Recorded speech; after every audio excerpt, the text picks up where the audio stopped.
სანაია სტუდია დღის 4-ზე.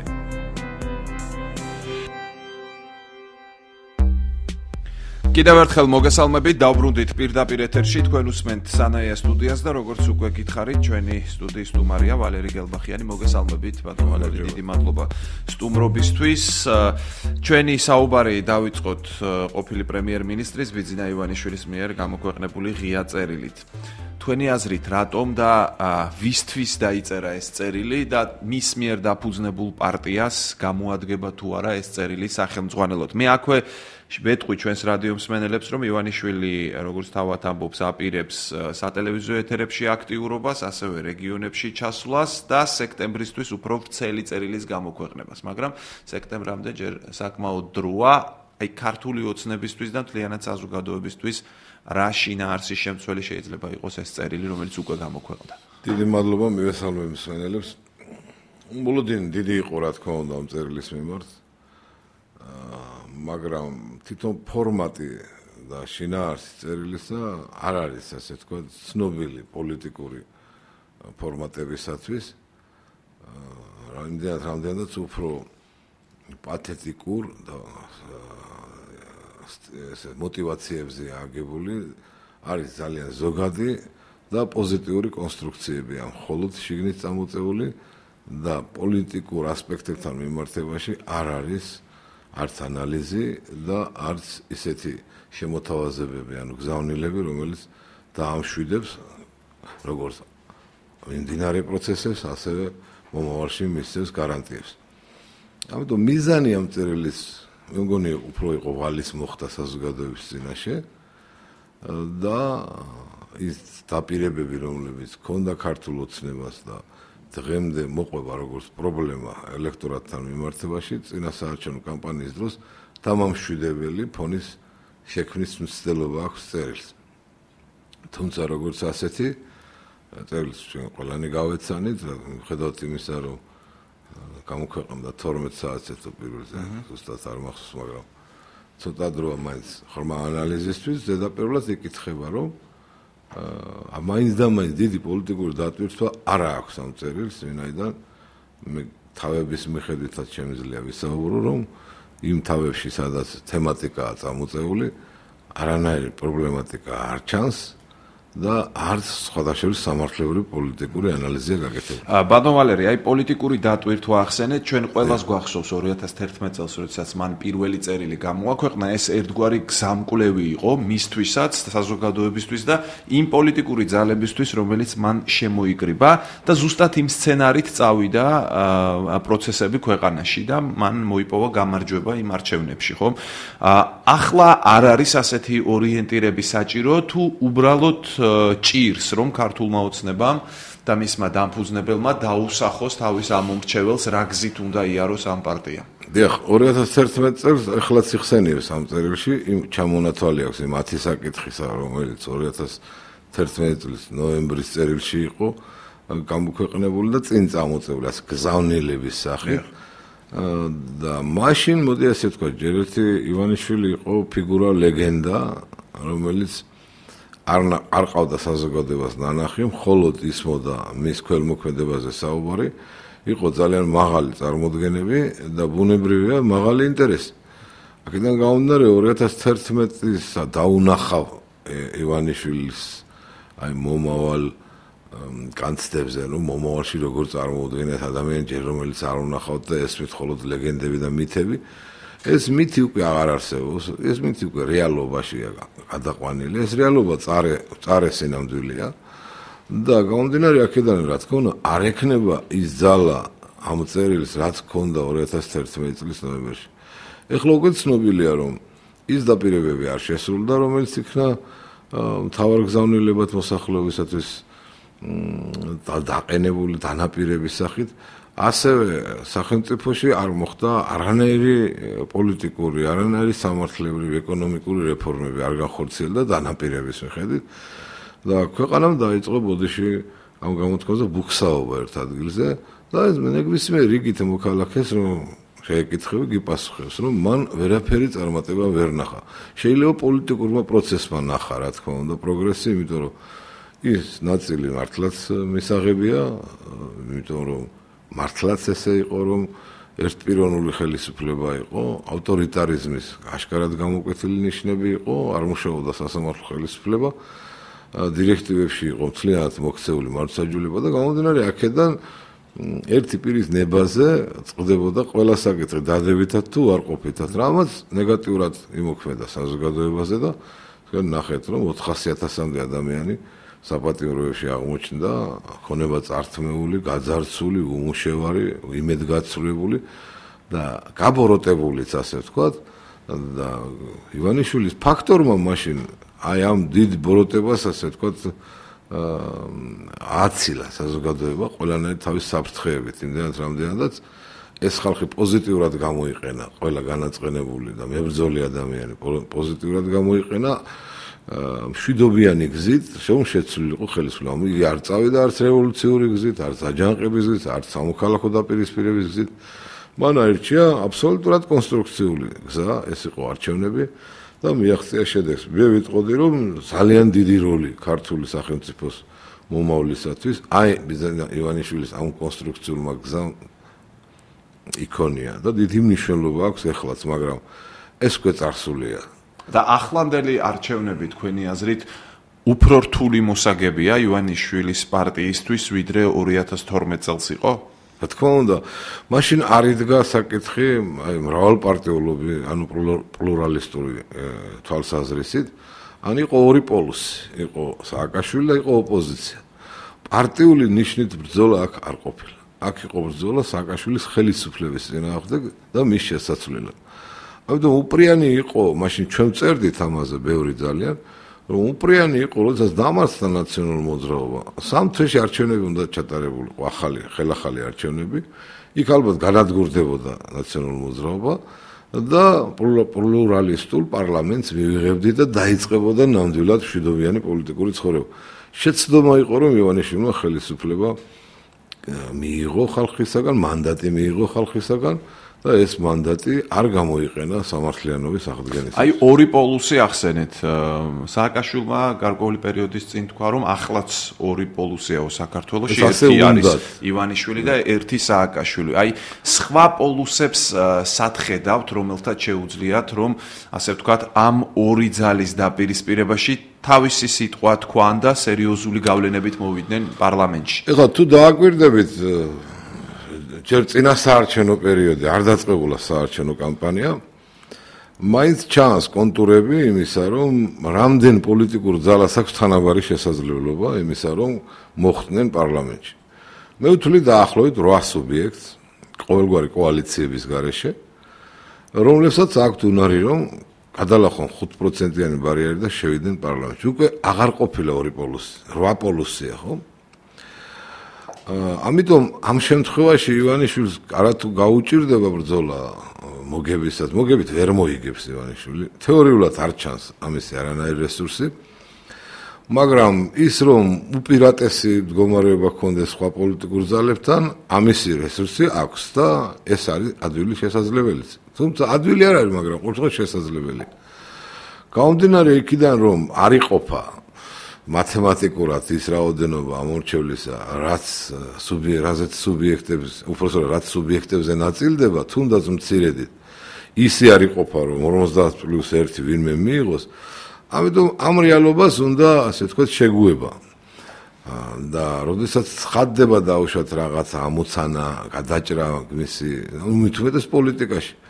ასეთ შემთხვევაში უფრო კონსტრუქციები მუშაობს და კოორდინაციები მუშაობს ურთიერთშორის. ახლა ჩვენ ორპოლუსიანობა იმაში წარმოგვიდგენია, რომ თუ დავყოფთ ასე ბანაკებად საზოგადოებას, მაშინ არის მაგალითად მტერი ოპოზიცია და არა ოპონენტი ოპოზიცია, ხო?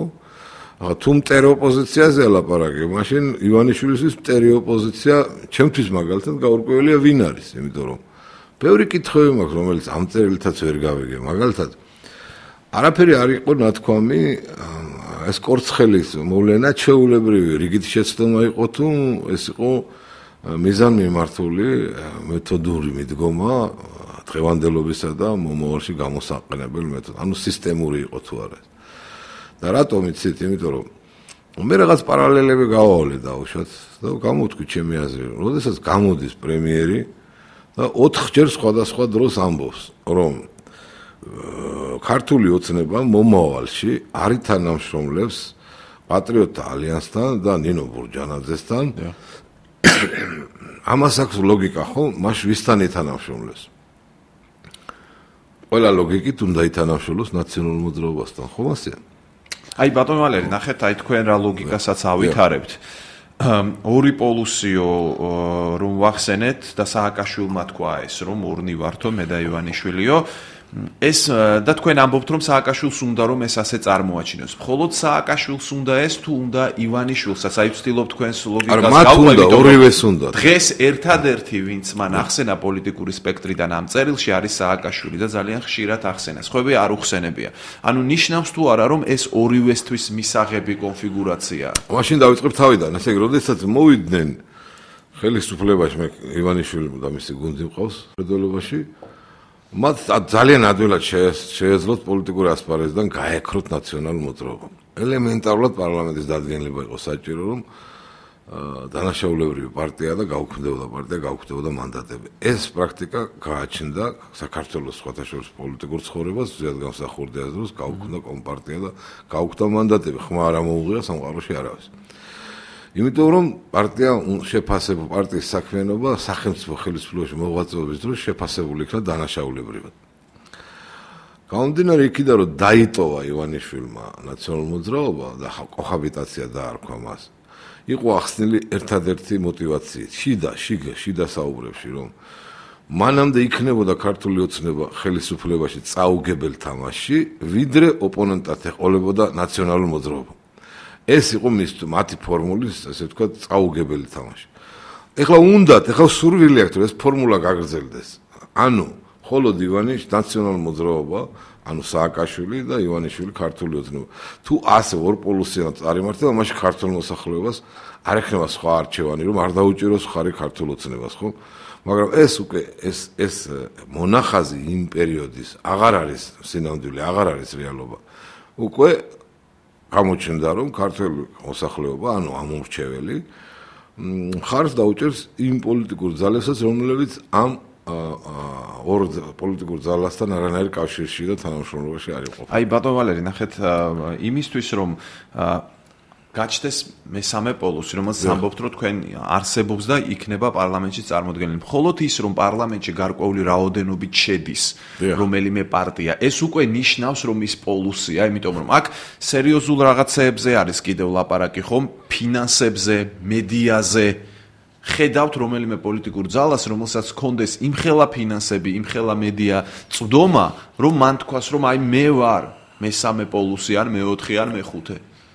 ეხლა მე დავყავ მინიპოლუსებად, ხო, დანარჩენები. დიახ. მაგრამ ჯერჯერობით კიდევ ეს არის წინა საარჩევნო პერიოდი, ეს არ არის საარჩევნო კამპანია, მაგრამ წინა საარჩევნო პერიოდშივე ჩანს რესურსი გადალახვის ვის აქვს. მე არ ვამბობ დომინანტ პარტიას. თუ მაგალითად გაერთიანდება მთლიანად დანარჩენი ოპოზიცია, რა თქმა უნდა, ცენტრი იქნება და არა პოლუსის. მაგრამ ვინაიდან 5%-იანი ბარიერის გადამლახველი რესურსების მქონეს პოლიტიკური სუბიექტები არსებობენ სახეზე და მათ შეუძლიან გახდნენ, ასე ვთქვათ, პარლამენტის პოლიტიკური მოთამაშეები, ბუნებრივია რას ნიშნავს ესა? თუ ნაციონალურ მოძრაობას არ ეყოფა საკუთარი რესურსებით მანდატების ის რაოდენობა, რომელიც უმრავლესობისთვის სჭირდება, ბუნებრივია მან პარტნიორი უნდა იპოვოს, ანუ მოთამაშე, ვინც გადალახავს 5%-იან ბარიერს. ასევე ივანიშვილი.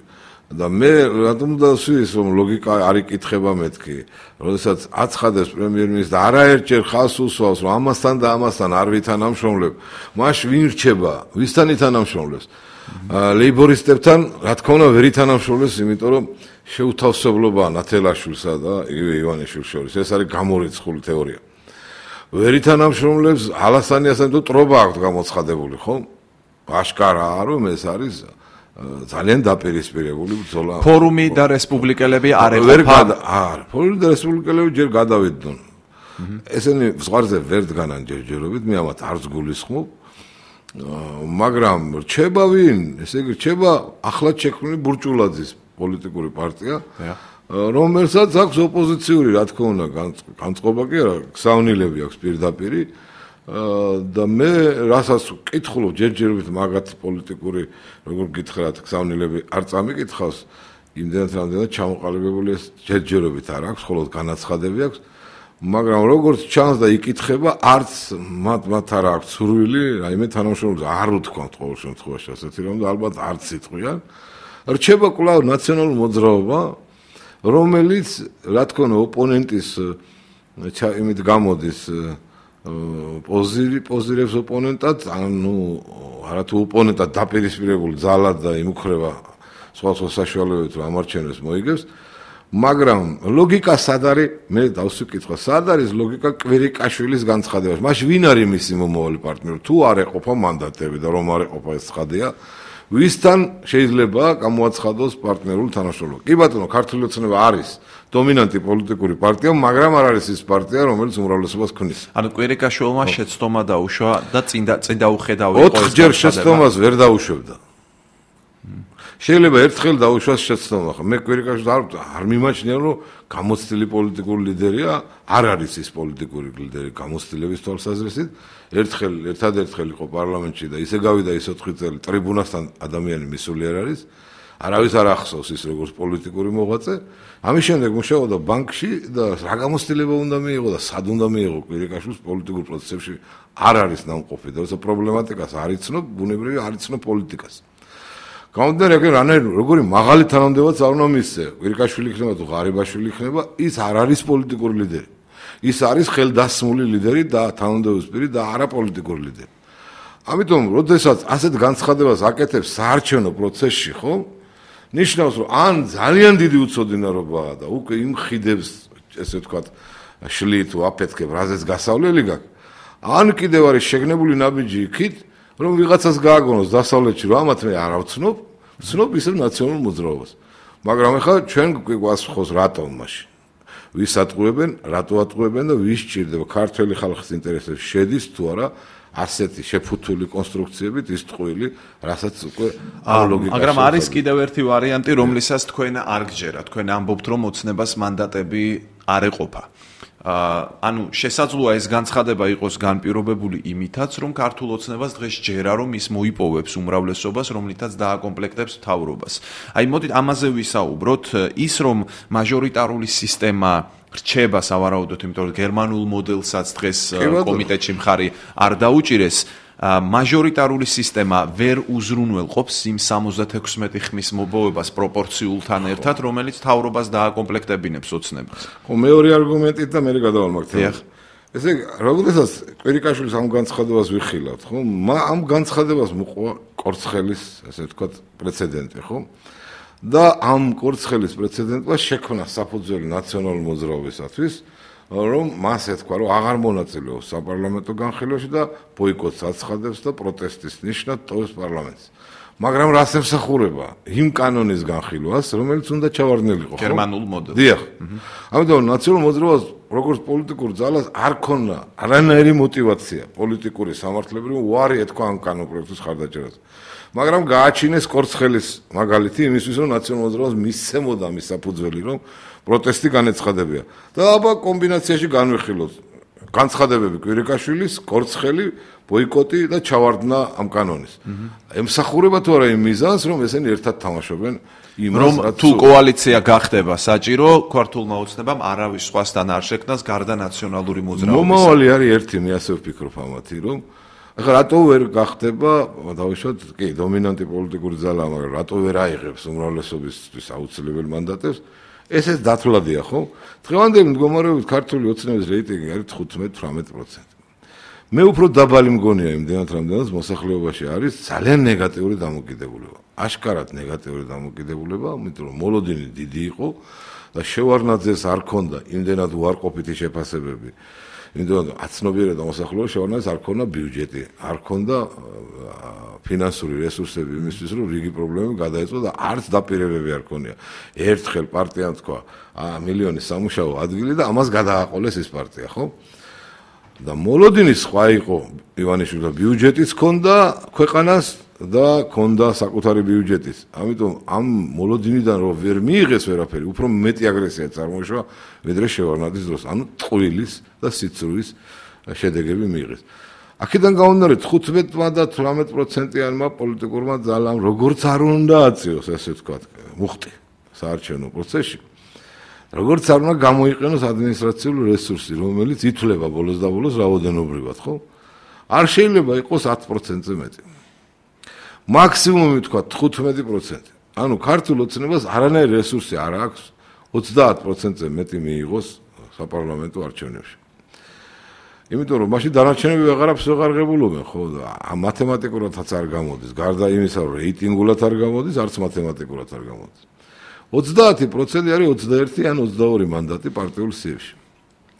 ეხლა 22 მანდატიან პარტიას შეუძლია თუ არა გამოაცხადოს, რომ მან არჩევნები მოიგო. რა თქმა უნდა, არ შეუძლია გამოაცხადოს. რა თქმა უნდა, პერიოდი პირველი ტურიდან მეორე ტურამდე 2 კვირაა და 2 კვირის განმავლობაში ვერავითარ შემთხვევაში ვერ იტყვის ქართული ოცნება, რომ მან არჩევნები მოიგო. ეხლა შეუძლია თუ არა 30%-იან პარტიას შექმნას დამოუკიდებლად ხელისუფლება. ნუ მაშინ უნდა ბნელოდეს თუ ამას შეძლებს ის. არ ბნელა ჯერჯერობით სამყაროში, ეს ასე არ არის. არ შეიძლება დამარცხებულმა პარტიამ გამარჯვებლად გამოაცხადოს და. ეხლა ვნახოთ მეორე ტური რა შედეგებს იძლევა. იმისათვის რომ ქართულმა ოცნებამ შექმნას მათემატიკური უმრავლესობა, მე არ ვამბობ აბსოლუტურ უმრავლესობას. ვამბობ 76.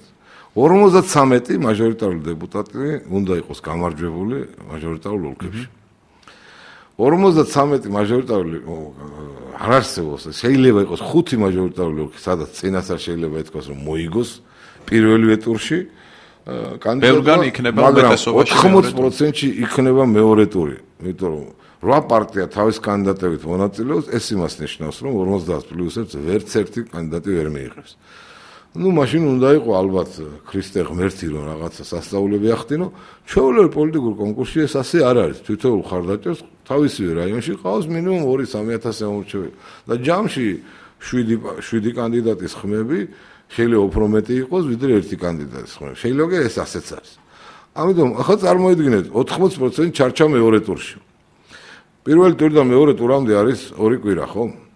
ამ 2 კვირის განმავლობაში ოცნებას აღარ აქვს არანაირი მორალური უფლება თქვას, რომ მე გავემარჯვე, მაგრამ დაალაგდა დაუშვათ მარჯვენა ფლანგზე 5 გამარჯვებული პარტია, ბარიერ გადალახული პარტია, რომელმაც გამოაცხადა კოალიცია, უმრავლესობითი კოალიცია. მაგრამ ეს ოპოზიცია რომ დაქსაქსული და ურთიერთდაპირისპირებულია, ეს არ ხელს არ შეუშლის. რა შეიძლება მოხდეს მეთქი? ხო შეიძლება მოხდეს ასე, რომ ოცნების გარდა ყველა პოლიტიკურმა ძალამ ხელი მოაწეროს მემორანდუმს, რომ ჩვენ ვქმნით კოალიციას და ჩვენ ვაცხადებთ, რომ ჩვენ ვიქნებით უმრავლესობა. ასეთ შემთხვევაში მითხარით საიტნოტი ვის მხარეზეა? ივანიშვილის თუ გაერთიანებული ოპოზიცია? ხო, ხელისუფლების წინააღმდეგ. ანუ ხელისუფლება უკვე შექმნილია ასეთ დროს, ხო? და შექმნილ ხელისუფლებაში როგორ შეიძლება გახდეს ის ხელისუფალი? ანუ ეს ვარიანტები დათვლილი ან არ აქვთ, ან არ უნდათ, ან გონიათ რომ ეს არ მოხდება.